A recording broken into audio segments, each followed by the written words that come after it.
नमस्कार दोस्तों, स्वागत है आपके अपने YouTube चैनल पे।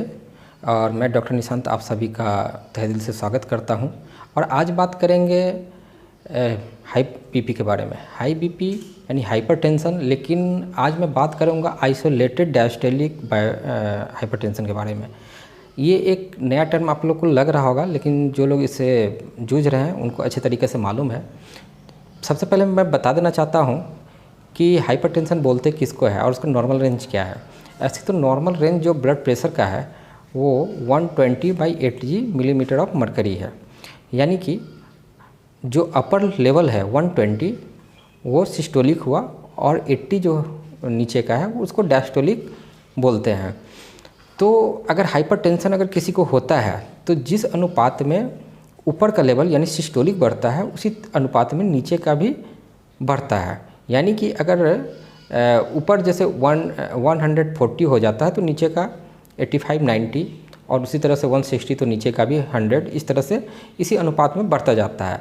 लेकिन कुछ मरीजों में ऐसा देखा गया है कि सिर्फ आपका नीचे का जो है डायस्टोलिक ब्लड प्रेशर सिर्फ वो बढ़ रहा है और ऊपर का उतना ज़्यादा नहीं बढ़ता, बस हल्का सा फ्लक्चुएट करता है। यानी कि जैसे 120 ऊपर का है तो 125 या 130 उससे ज़्यादा नहीं बढ़ता है।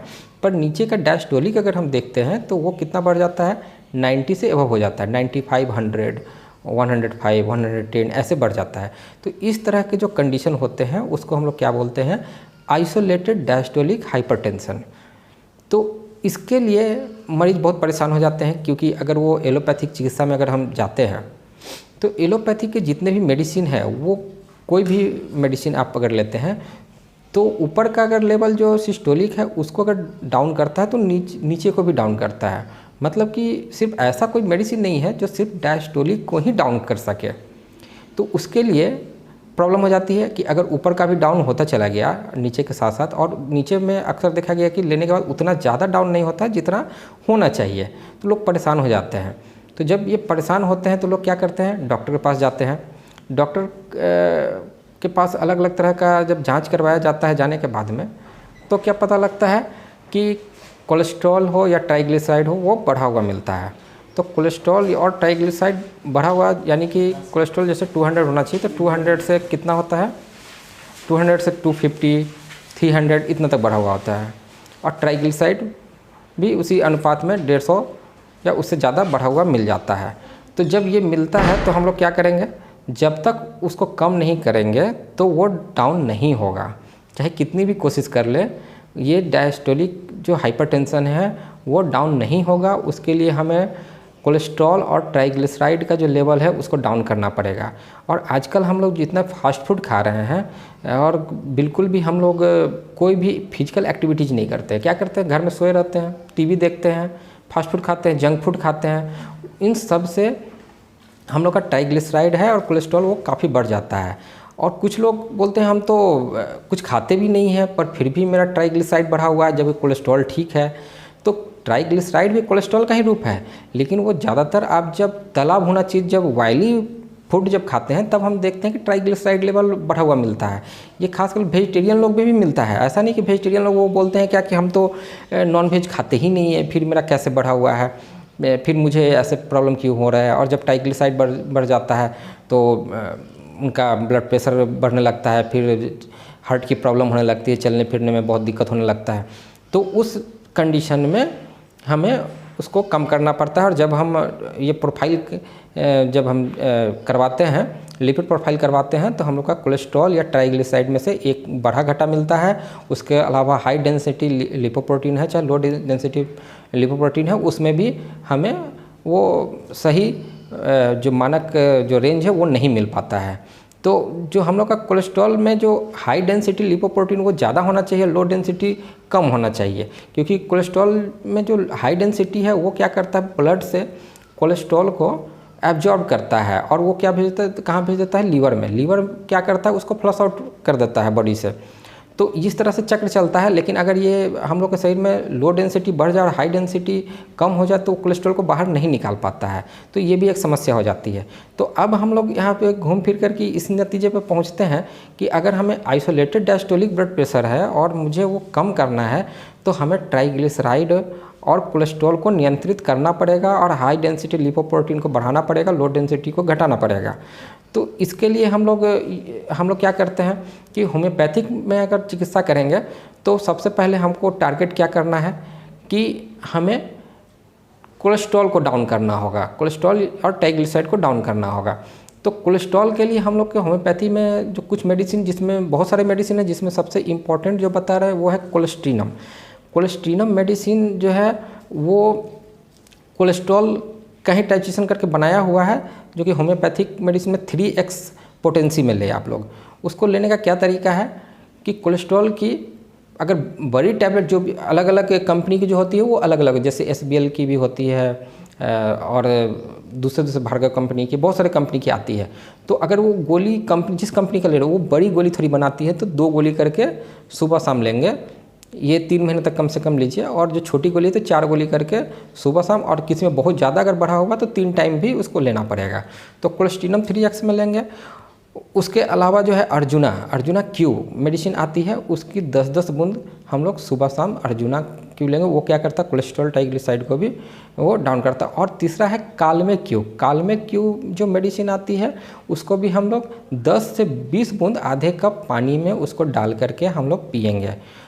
तो कालमे का क्या फंक्शन होता है, वो लीवर को जो होता है वो सही ढंग से कर देता है। लीवर का जो हम लोग का पेट और लीवर का जो फंक्शन है उसको सही कर देता है, और हम लोग का जो खाना खाते हैं वो पचता ठीक से है, एब्जॉर्ब सही से होता है और फ्लश आउट भी सही से होता है।